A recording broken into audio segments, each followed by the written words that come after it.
ഞാൻ പറയാണ്, എൻ്റെ ജീവിതം കൊണ്ട്, എൻ്റെ ഹൃദയത്തിലെ ചോര കൊണ്ട് ഞാൻ എഴുതി തരാം, നിങ്ങളിത് വിശ്വസിക്കുക. ഈ Bible is an extra ordinary book given to humanity. This is something so exceptional, so unique, so extraordinary that no book ever written in the universe can replace this particular book given by God. ദൈവം തന്ന ഈ ഗ്രന്ഥത്തെ മറികടക്കാനോ അതിന് പകരം വെക്കാനോ മറ്റൊരു ഗ്രന്ഥം ഈ ഭൂമിക്കില്ല. ഇത് മാത്രമാണ് വിശുദ്ധ ഗ്രന്ഥം, ഇത് മാത്രമാണ് തിരുവെഴുത്ത്, ഇത് മാത്രമാണ് ദൈവം അരുളി ചെയ്തത്. അതുകൊണ്ട് നിങ്ങളുടെ പുസ്തകം എടുക്കണം, പുസ്തകം എടുത്ത് വായിക്കണം. എടുത്ത് വായിക്കാന്ന് ഒരിക്കൽ ആഗസ്തീനോസിനോട് ദൈവത്തിന്റെ ആത്മാവ് പറഞ്ഞു, എടുത്ത് വായിക്കുക. അന്ന് ആഗസ്തീനോസ് മദ്യത്തിനും അതുപോലെ തന്നെ ദുർനടപ്പിനും ലഹരിക്കും ഒക്കെ അടിമയായിരുന്ന ഒരു ചെറുപ്പക്കാരൻ, ആഭാസനായിരുന്നു, ആഥൻസിന്റെ തെരുവുകളിലെ ആഭാസന്മാരിൽ ഒരാൾ. അപ്പൊ ഈ മനുഷ്യനോട് ദൈവത്തിന്റെ ആത്മാവ് പറഞ്ഞു, എടുത്തു വായിക്കുക. അയാൾ വായിക്കാത്ത ഒരു പുസ്തകവും ആ വീട്ടിലുണ്ടായിരുന്നില്ല. അയാളുടെ കണ്ണുകൾ ഇങ്ങനെ എടുത്തു വായിക്കാന്ന് പറഞ്ഞപ്പോ എന്തെടുത്ത് വായിക്കാനാണെന്ന് ആകുലപ്പെട്ട അയാളുടെ കണ്ണുകൾ ഇങ്ങനെ പരതി നടക്കുമ്പോൾ അയാൾ കണ്ടു, അമ്മ മോനിക്ക വായിച്ചിട്ട് മടക്കി വെക്കാതെ അമ്മയുടെ കണ്ണീര് വീണ് നനഞ്ഞ ഒരു ഗ്രന്ഥം, അയാൾ ഇന്ന് വരെ കൈകൊണ്ട് തൊട്ടിട്ടില്ലാത്തൊരു പുസ്തകം.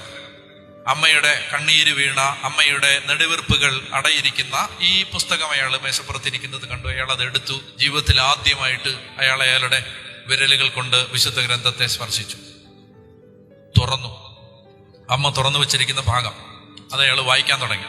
അത് റോമാലേഖനത്തിന്റെ 13-ാം അധ്യായമായിരുന്നു. റോമാലേഖനത്തിന്റെ 13-ാം അധ്യായത്തിലൂടെ ആഗസ്തീനോസിന്റെ ഹൃദയത്തെ കീറിമുറിക്കുന്ന ദൈവത്തിന്റെ വാക്കുകൾ സംസാരിക്കപ്പെട്ടു. റോമാലേഖനം 13-ാം അധ്യായം 11 മുതലുള്ള വാക്യങ്ങൾ, റോമൻസ് 13:11 ഓൺവേർഡ്സ്. ഇതെല്ലാം ചെയ്യുന്നത് കാലത്തിന്റെ പ്രത്യേകതകൾ അറിഞ്ഞുകൊണ്ട് വേണം. നിദ്ര വിട്ട് ഉണരേണ്ട മണിക്കൂറാണല്ലോ ഇത്. എന്തെന്നാൽ ഇപ്പോൾ രക്ഷ നമ്മൾ ആരും പ്രതീക്ഷിച്ചിരുന്നതിനേക്കാൾ കൂടുതൽ അടുത്തെത്തിയിരിക്കുന്നു. രാത്രി കഴിയാറായി, പകൽ സമീപിച്ചിരിക്കുന്നു. ആകയാൽ നമുക്ക് അന്ധകാരത്തിന്റെ പ്രവൃത്തികൾ പരിത്യജിച്ച് പ്രകാശത്തിന്റെ ആയുധങ്ങൾ ധരിക്കാം. പകലിന് യോജിച്ച വിധം നമുക്ക് പെരുമാറാം.